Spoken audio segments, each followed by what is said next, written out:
انا بقول كده للمصريين، بقول انا بقبل انك انت ما تكونش متوافق مع فكري خالص وليك فكرك. انا هقبله بشرط انك تعيش في وسطينا من غير ما تاذينا، من غير ما تروح تقطع. بقول الكلام ده بمنتهى الوضوح كده، عيش في وسطينا بفكرك.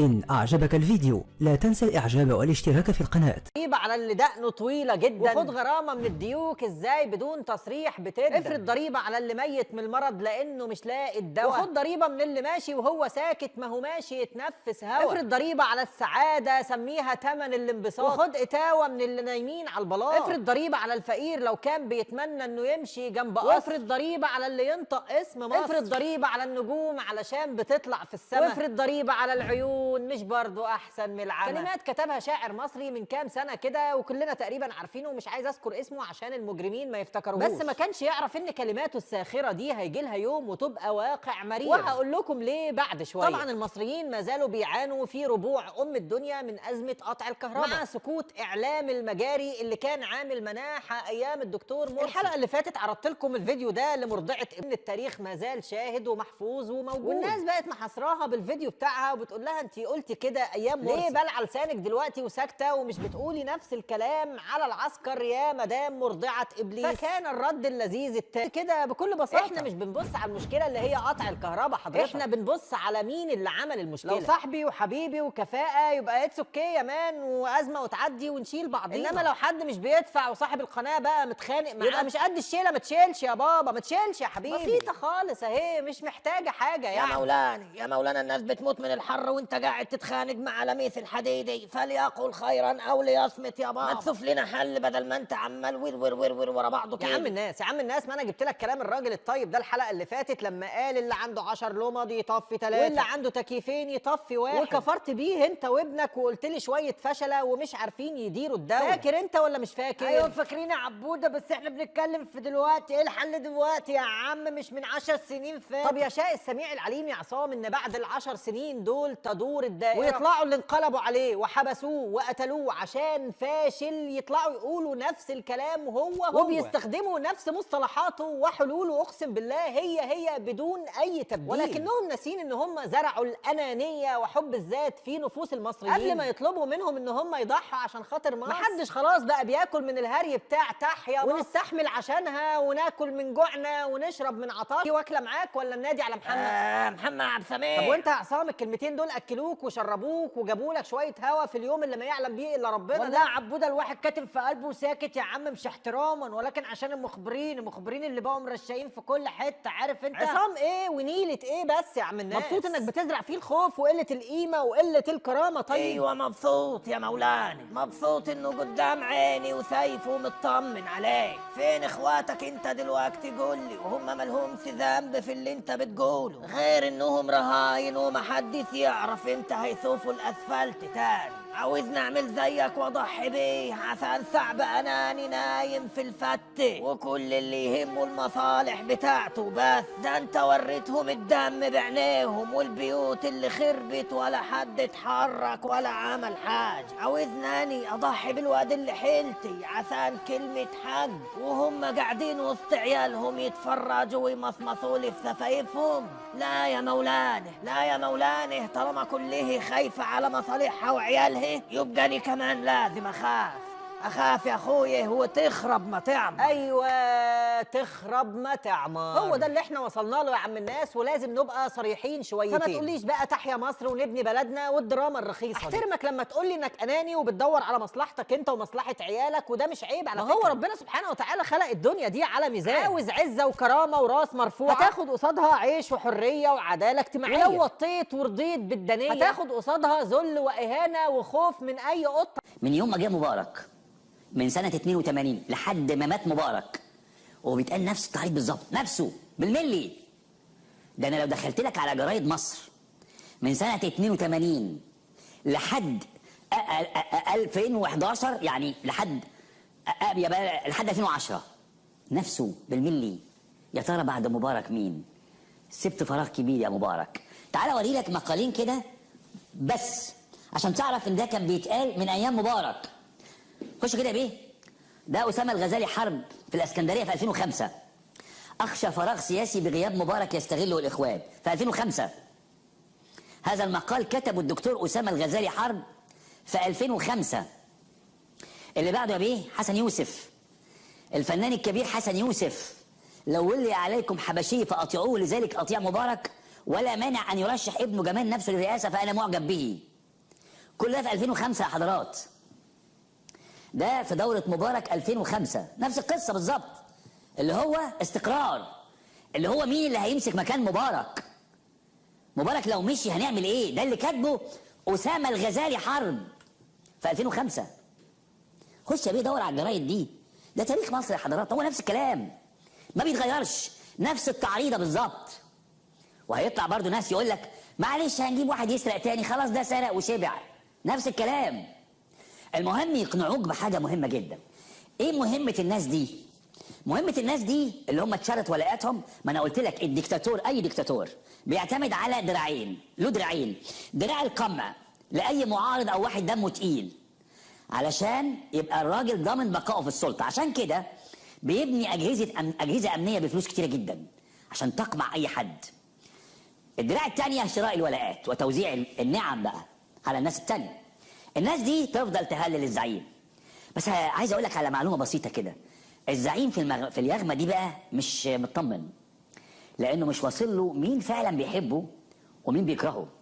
عشان كده بتوع علماء النفس بيقولوا بيجي له حاجة اسمها، بعيد عنك يعني، بارانويا سياسية، لأنه مش عارف هم دول بيحبوه بجد ولا شوية منافقين ومعرضين، زي الأخ ده اللي كان بيعرض لمبارك، أو زي حسن يوسف اللي قال لك أنا مش بس مبارك، ده أنا جمال ابنه عايزه. حسن يوسف الفنان الكبير حسن يوسف. فمبارك مش عارف مين بيحبه ومين بيكرهه. الأمر مكلف جدا. الغرض من اللعبة دي حضرات، من فكرة التخويف بأنه هيبقى فيه فراغ ومفيش استقرار، حاجة واحدة بس، هدفها حاجة واحدة بس، إن يقول لك إن أي خروج ليك مكلف، هيضيع البلد. أي خروج ليك إن شاء الله تكون خارج جايب الخضار، هيضيع البلد. لا، هتبقى زي سوريا، هتبقى زي العراق، هتبقى زي لبنان، هتبقى زي فرنسا، هتبقى في غول وحش كبير بيخوفوك بيه إنك ما تتحركش. خليك مكانك، خليك مكانك، موت بالصمت. لكن الأمر ما اكتفاش بشغل اللجان. طلع النهارده السيد البدوي عشان يلمح تاني لتعديل الدستور في لقاء لهم مع تنسيقية شباب الأحزاب، هي اللجنة التابعة للمخابرات، تحت ذريعة إصلاح النظام الانتخابي. لاحظوا معايا كم مرة كرر كلمة تعديل الدستور. ادي السيد البدوي رئيس الوفد، مصر واجهت مخطط لإسقاطها، شوف سبحان الله.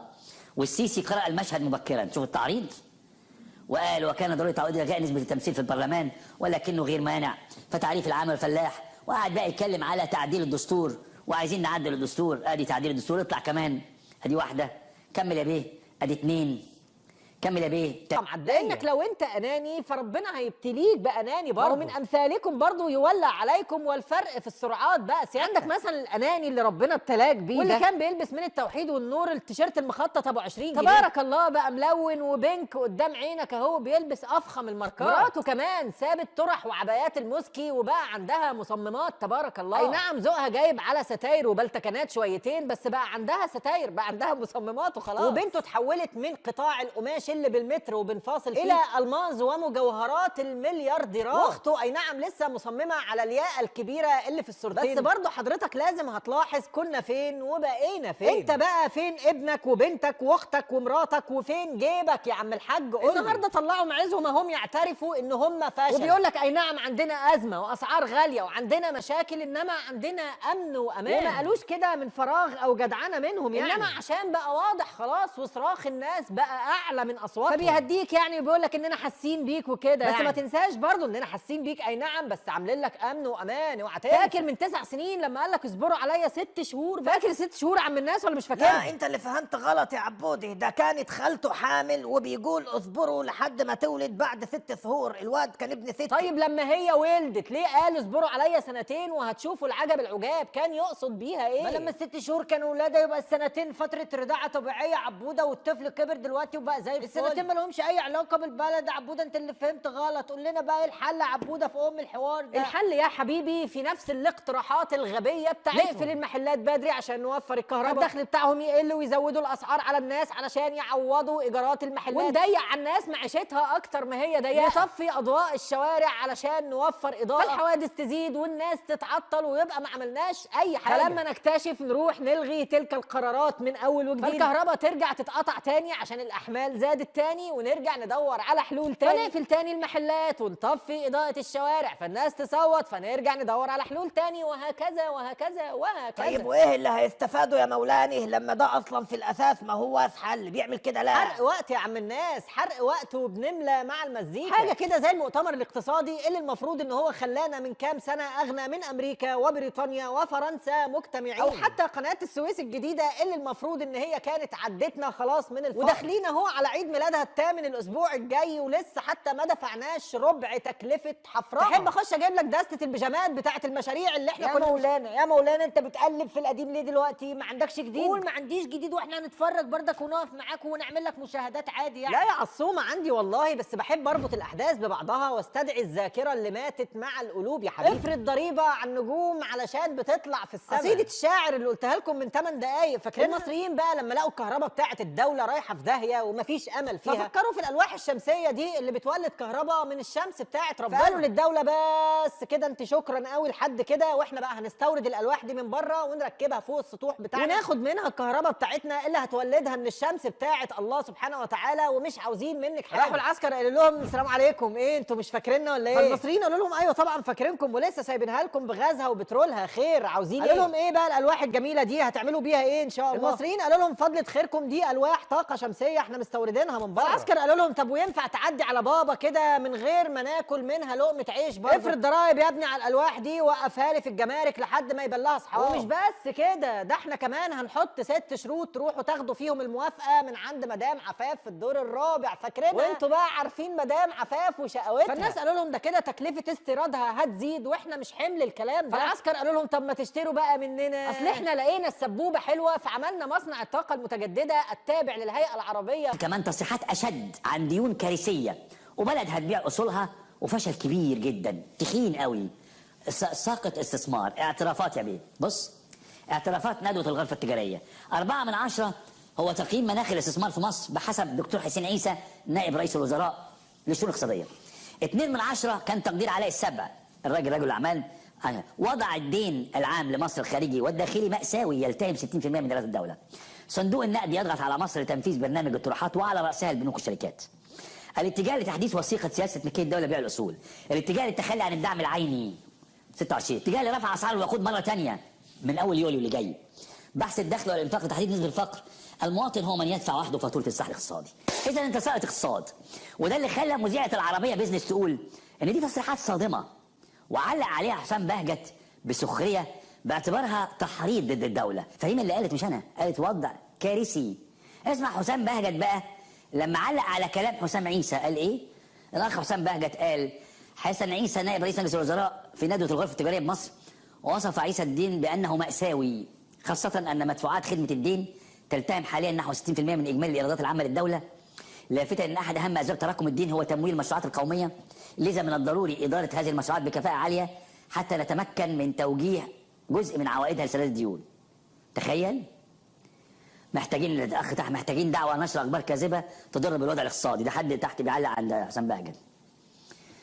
ولو مش معترف بحسين عيسى نائب رئيس الوزراء للشؤون الاقتصاديه، ممكن اجيب لحضرتك محمود محي الدين اللي طلع حضرتك في حضره مدبولي نفسه وقال بكل صراحه للتصنيع بتاعه الجيش. والله العظيم انت متخيل؟ الا ان المصنع بعدها فشل ووقف زي حاجات كتير قوي فشلت ووقفت، بس ما حدش بيتكلم عليها. وده طبعا لانهم ايه؟ قد الشيله وزياده. فالناس قالوا لهم خلاص ماشي هنستوردها من بره وندفع لكم الجمارك وامرنا لله. راحوا العسكر جايين لهم تاني قالوا لهم السلام عليكم، فالناس قالوا لهم عاوزين ايه تاني؟ فالعسكر قالوا لهم مش معنى ان انتوا خدتوا الموافقات يبقى خلاص يعني. لا ده بعد ما تركبوا الالواح كمان، فالكهرباء اللي طالعه من الالواح دي هنركبها وهنركب لكم عليها عدادات وهتدفعوا عليها. طبعا الكلام ده غير انه خلى الاهالي تزهد في الموضوع كله من اساسه، فخلى كمان المستثمرين اللي كانوا بيفكروا في النوع ده من المشاريع ان هم كمان يتفشوا، لان الشروط اللي حطوها للمستثمرين كانت اعلى واصعب من اللي عاوز يركب كام لوح كده وفوق سطح بيته. اي نعم في الاخر العسكر تراجعوا عن هذه الشروط الهبله والمجحفه، ولكن خلاص كان المستثمرين طفشوا وطاروا وانتهينا. وتخيل معايا حضرتك ان ده اعلان في دوله اوروبيه بيبعت للناس الرسائل اللي قدام عين حضرتك وبيقول لهم ان اللي بيفكر في طاقه من النوع ده البنك هيمول له الموضوع كاملا 100% وهيساعدهم في تخليصه اونلاين من تليفونه وهو قاعد في بيته، يدفعوا اقساطه على سنين طويله كمان زي ما هم عاوزين. الكلام اللي بقوله لك ده مش دالع للناس اللي في اوروبا، والله دي دوله حضرتك بتفكر وناس بتعمل دراسه جدوى واقتصاديين بيديروا، انما احنا بقى بعيد